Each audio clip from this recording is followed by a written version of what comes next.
than this one.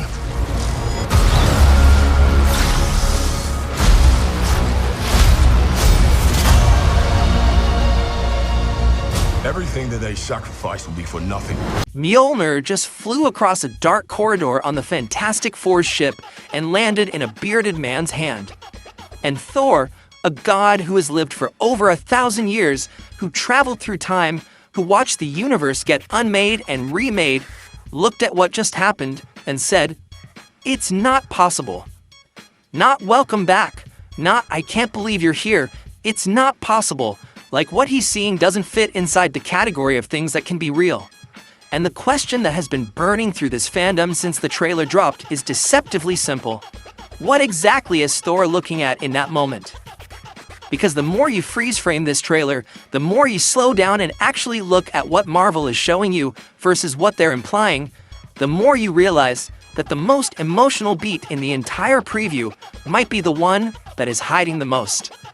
Marvel has been pulling this trick since Infinity War.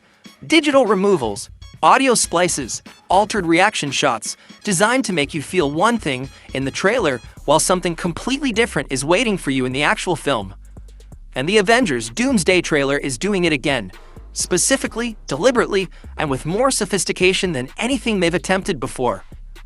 Let's go through every hidden detail, every frame anomaly, every audio trick, and every theory.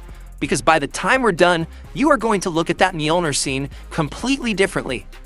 Start with Thor's reaction, because this is the thread that unravels everything.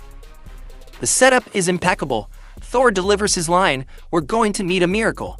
Defeated, exhausted, the weight of a dying multiverse visible on him. A voice cuts in from off-screen, "Hey pal." Mjolnir flies. Bearded Steve Rogers catches it. Smirks. Thor stares and says, "It's not possible." If this is a straightforward reunion, if this is genuinely just Steve Rogers coming home and Thor being overwhelmed by seeing his old friend, Thor's specific reaction doesn't quite fit. Thor has watched people come back from impossible situations. He participated in time travel. He has seen variants, alternate versions, people resurrected, people returned. A friend surviving something difficult is not the kind of thing that makes Thor declare something impossible. What would make Thor say that word with that specific weight is seeing something that breaks a rule he believed was fixed. Either a person he knows is dead, or a face wearing the wrong identity, or something about the situation that tells him immediately that what he's looking at is not what it appears to be. Which brings us to the first massive theory hiding inside that scene. Is "Hey pal" actually Chris Evans speaking? Listen to the trailer again carefully. And pay attention to the cadence, the rhythm, the specific way those two words land. There is a meaningful group of people in the fandom who have been arguing since the trailer dropped that the delivery sounds more like Robert Downey Jr. than it sounds like Chris Evans. If that reading is correct, if that voice belongs to Doom rather than Rogers, then the entire emotional architecture of the scene shifts completely. Thor isn't staring at his old friend Steve. He is staring at Victor Von Doom, unmasked, wearing the face of the man Thor watched die in Endgame. The man Thor could not save, the closest thing to a brother the Avengers had. And Doom is using that face as the most devastating psychological weapon imaginable. That reading makes Thor's line land with a completely different kind of horror. "It's not possible" isn't disbelief that Steve survived. It's the specific frozen shock of seeing a dead man's face on someone else's body, in the middle of a crisis that has already broken the rules of reality. Doom as the person saying "Hey pal," casual, almost affectionate, wielding Tony's voice like a knife, would be the most psychologically cruel opening move in the MCU's history. The alternative theory keeps the voice as Steve's, but adds a different layer of misdirection. This Steve Rogers is not from Earth 616. He is the Steve who stayed in the past, who built a life with Peggy Carter, who lived through decades of quiet guardianship on what became Earth 828, the retro-futuristic universe of the Fantastic Four. And the theory connecting that timeline to Doom's motivation is the most emotionally complete version of the story the trailer is gesturing toward. Steve's decision to stay in the past created a nexus event, a branching timeline that propagated forward. And somewhere in the cascade of consequences that followed, an incursion destroyed Dr. Doom's world and killed his family. If that reading is correct, then Thor's reaction is not about impossibility in the abstract. It is about learning in real time that the man he is looking at, the friend he trusted, the hero he followed, is the reason Victor Von Doom became the most dangerous person in the multiverse. The not possible is the moment everything he thought he understood about Steve Rogers becomes a question. Now let's get into the frame analysis, because this is where the hidden character situation becomes genuinely wild. Pause the Mjolnir catch scene and look at the shadows in the doorway behind Steve. Brighten the image. There is a figure standing back there, in what looks like a white turtleneck with light hair. The physical description matches Johnny Storm, the Human Torch, member of the Fantastic Four, who would logically be present on his team's ship when this scene takes place. If Johnny is standing in that doorway, watching this interaction, his expression and body language in the actual film might tell us something about the nature of what's happening, that the trailer is deliberately obscuring. The penthouse group shot has problems that are even more obvious once you're looking for them. The visual symmetry of the assembled heroes in the new Avengers Tower is noticeably off. There is pixel blurring near the display showing 3 converging planets that does not match the surrounding texture. The specific kind of inconsistency that appears when a character has been digitally painted out in post. On the far left, Bob Reynolds anchors the frame. Cinematographic logic says there should be a corresponding presence on the far right behind Thor to balance the composition. That space is empty. Someone was standing there. They are not in the trailer. The mystery figure in the foreground of the Sam Wilson Bucky Scott-line shock reaction shot is the most debated detail in the entire preview. You see the back of a head on the far left of frame. The hair is longer, flopping slightly, not Reed Richards' clean side part. This matches either a version of Steve Rogers with longer hair than we've seen before, or Victor Von Doom unmasked, with RDJ's natural hair visible before the mask goes back on. The fact that Marvel chose to show the back of this head rather than removing it entirely suggests they wanted something in frame, either as a deliberate tease or because removing it would have created a more obvious gap. The dark corridor shot before the Mjolnir sequence is the detail that nobody was initially talking about, but that may contain the most information.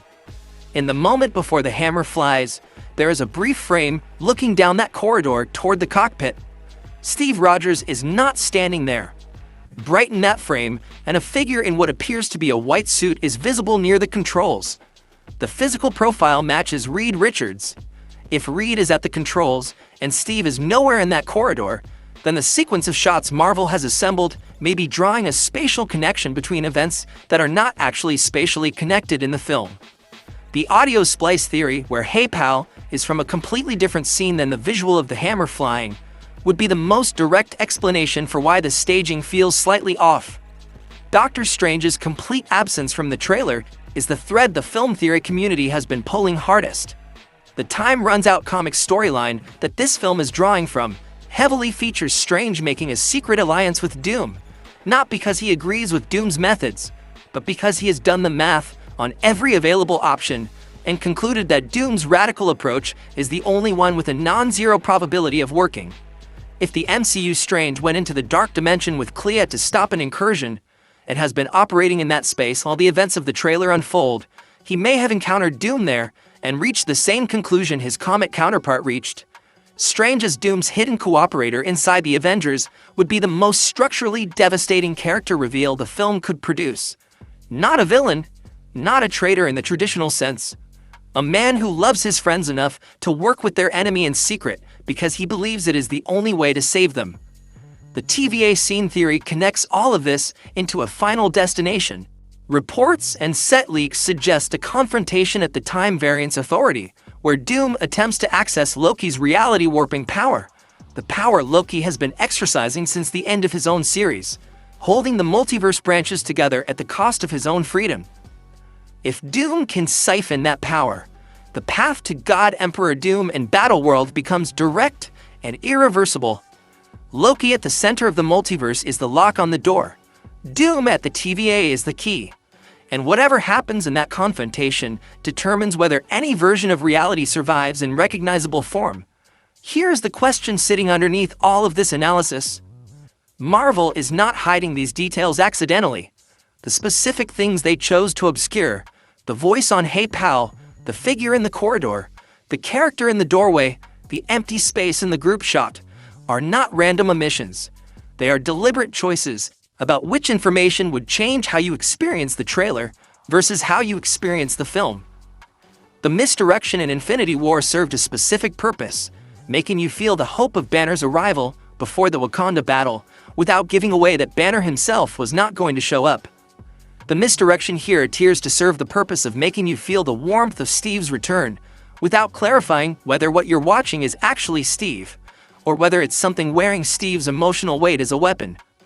Doom's most terrifying quality in the comics is not his sorcery or his technology. It is his intelligence, the ability to understand exactly which lever to pull on which person to produce the outcome he has already planned for. If the MCU version of Doom has calculated that the one thing that would freeze every hero in that room, the thing that would buy him the seconds he needs to establish position before anyone can respond, is Tony Stark's face speaking in a dead man's voice, then everything we saw in that trailer's emotional climax was him pulling that lever. The Avengers are about to be faced with a villain who weaponizes their grief, their memory, their love for people they've lost. And they have no defense against it because there is no suit of armor you can build against the face of someone you watched die. So here's the question I want you sitting with.